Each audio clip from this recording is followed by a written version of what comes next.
Berikan kami sukacita yang melimpah yang berasal daripada Engkau. Kami mau memuji Tuhan, kami mau bernyanyi buat Tuhan, kami mau mendengarkan firman Tuhan. Terima kasih Tuhan Yesus. Berkati setiap adik-adik yang ada di rumah, dimanapun mereka berada, berikan sukacita untuk mereka semua. Di dalam nama Tuhan Yesus, adik-adik yang siap memulai sekolah minggu, sama-sama katakan amin.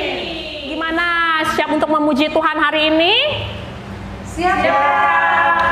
Nggak kedengaran nih. Siap memuji Tuhan hari ini? Siap. Mantap. Kalau gitu kita puji Tuhan. Let's go. Di sini senang, di sana senang, di mana-mana hatiku senang.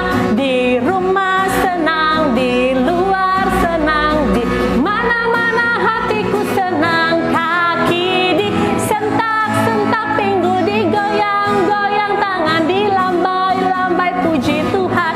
Kaki disentak-sentak, pinggul digoyang-goyang, tangan dilambai-lambai, puji Tuhan. Di sini senang, di sana senang, di mana-mana hatiku senang. Di rumah senang, di luar senang, di mana-mana hatiku senang. Kaki disentak-sentak, pinggul digoyang-goyang, tangan dilambai-lambai, puji Tuhan. Kaki disentak-sentak, pinggul digoyang-goyang, tangan dilambai-lambai, puji Tuhan. Kaki disentak-sentak, pinggul digoyang-goyang, tangan dilambai-lambai, puji Tuhan. Kaki disentak-sentak, pinggul digoyang-goyang, tangan dilambai-lambai, puji Tuhan. Yesus di dalam rumahku, senang-senanglah, senang-senanglah, senang-senanglah. Yesus di dalam rumahku, senang-senanglah, senang-senanglah. Yesus di dalam rumahku, senang-senanglah, senang-senanglah, senang-senanglah. Yesus di dalam rumahku, senang-senanglah, senang-senanglah. Semua kita sudah bersuka cita, kita sudah memuji Tuhan bersama. Adik-adik pasti sudah lebih gembira hari ini. Namun setelah kita bersuka cita memuji menyembah Tuhan, kita akan mendengarkan firman Tuhan.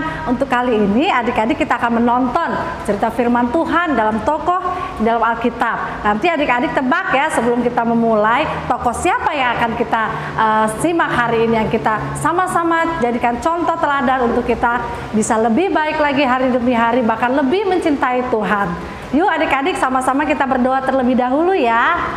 Bapak yang baik, Bapak yang kami sembah, Bapak yang dalam surga, Tuhan Yesus Kristus yang sudah mati buat kami semua. Kami mengucap syukur untuk setiap kasih setiamu. Kami mengucap syukur sudah bisa memuji Engkau. Kami boleh tetap bersuka cita dimanapun kami berada. Kami bisa bersekolah minggu bersama-sama. Kami mengucap syukur Tuhan. Kami juga mempersiapkan hati kami lebih lagi untuk kami melihat, mendengarkan firman Tuhan. Mari Bapak yang baik, biarlah kami menjadi anak-anak yang taat, yang memberikan telinganya untuk mendengarkan, bahkan boleh duduk manis untuk kami sama-sama menyimak firman Tuhan kali ini. Di dalam nama Tuhan Yesus kami berdoa. Amin. Nah, adik-adik yang baik, pasti sepertinya adik-adik udah pernah mendengar nih tokoh firman dalam Alkitab ini. Dia seorang laki-laki. Dia juga seseorang yang waktu itu kalau tidak salah Tuhan suruh ke satu tempat, tapi ternyata dia tidak obey adik-adik. Kira-kira adik-adik di rumah ada yang pernah tidak obey nggak? Wah, pasti ada ya, karena kakak juga dulu pernah tidak obey sama mama papa. Kakak dulu di sekolah juga pernah adik-adik melanggar, tapi setelah kakak mendengarkan firman Tuhan ini, kakak bertobat dan kembali ke jalan yang benar sesuai dengan firman Tuhan. Yuk kita mau lihat sebelum kakak lebih jauh menyampaikannya. Kayaknya adik-adik sudah nggak sabar nih pengen lihat langsung. Ini nih cerita firman Tuhannya. Silakan.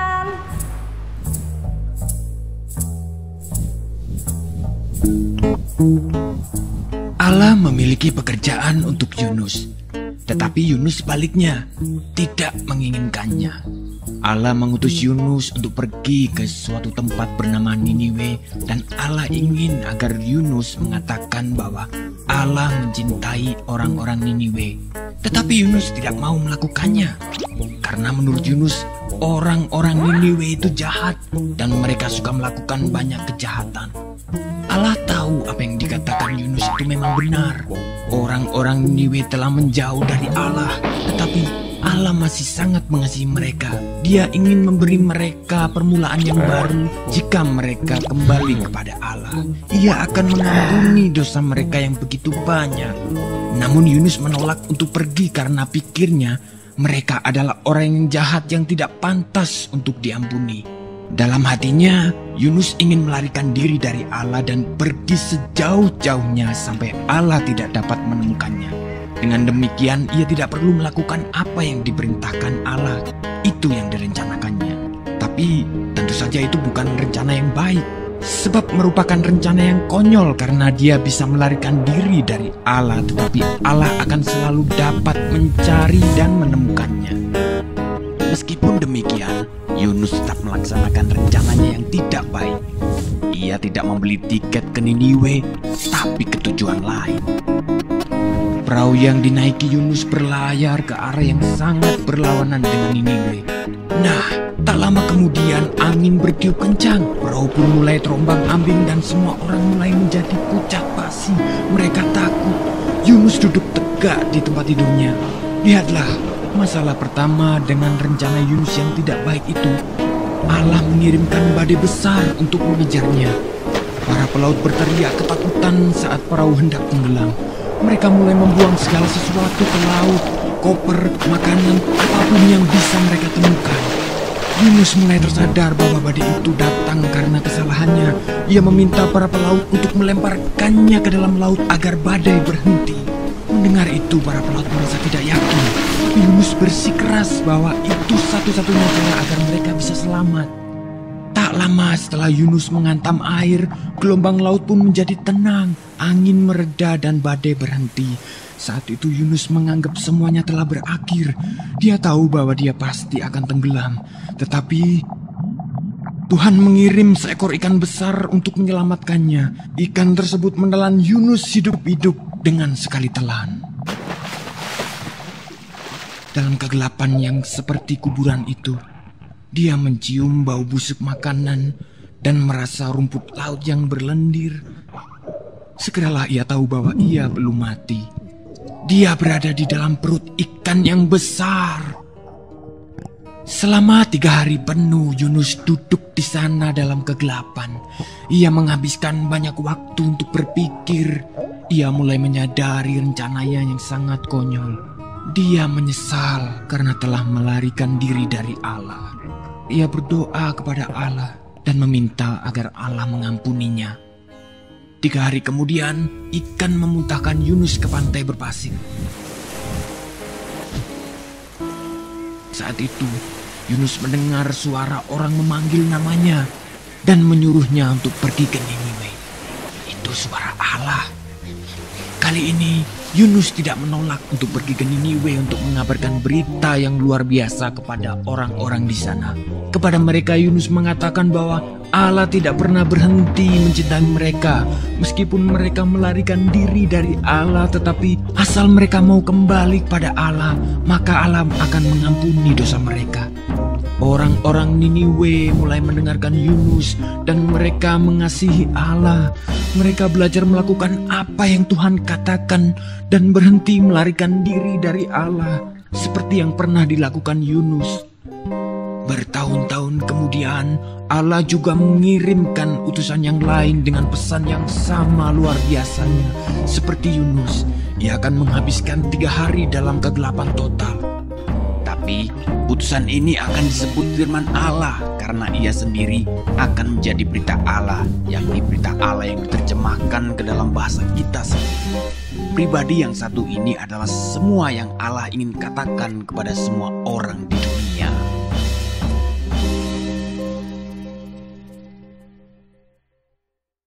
Kita udah mendengarkan Cerita firman Tuhan tadi, seperti contohnya Yunus, waktu dia disuruh pergi ke Niniwe, dia malah pergi ke Tarsis. Waktu adik-adik disuruh mama papa belajar di rumah aja, nggak keluar-keluar, nggak ke mall, adik-adik ngerengek, mama mau ke mall, mama mau ikutan ke pasar, tapi mama bilang enggak, di rumah aja. Lagi-lagi adik-adik mau ikut. Tapi kakak percaya adik-adik semua yang ada di sini pasti taat sama mama papa. Seperti Nabi Yunus yang memang awalnya tidak taat, tapi dia bertobat, dia berbalik kepada Tuhan, dan dia melakukan kebenaran firman Tuhan sesuai apa yang dia dengar dari Tuhan.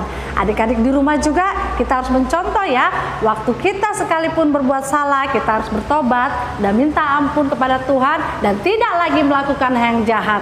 Namun lebih baik adik-adik waktu diperintahkan orang tua kita di rumah saja, tidak main di luar, karena mungkin di luar sana banyak hal yang bisa membuat imun kita turun. Kita harus taat ya, tidak main di luar, itu lebih baik kata firman Tuhan. Oke, yuk mari kita sama-sama tutup dalam doa ya firman Tuhan ini. Oh iya, Kak Catherine lupa, kita ada ayat hafalan ya.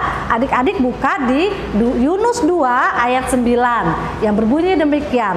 Tetapi aku dengan ucapan syukur akan kupersembahkan korban kepadamu. Sekali lagi ya, Yunus 2 ayat 9. Tetapi aku dengan ucapan syukur akan kupersembahkan korban kepadamu.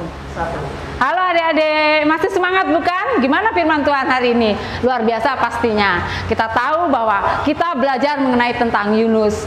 Sungguh luar biasa bagaimana Yunus dipakai Tuhan.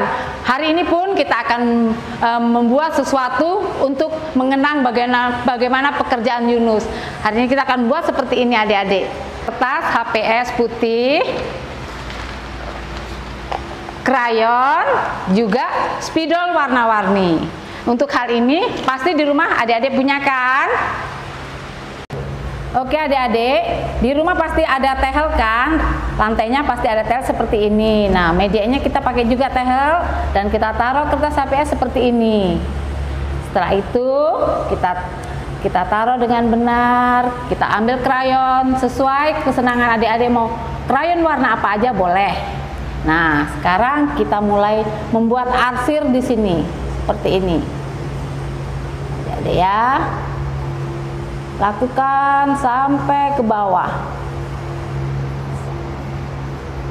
Bentuk garis panjang.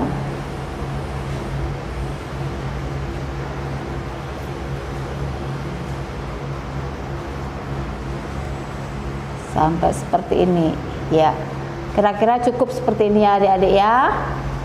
Terus kita buat sampai di situ, kita ganti warna dengan hijau.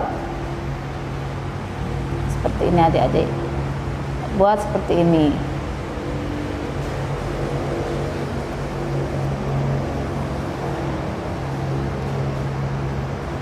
Seperti ini ya.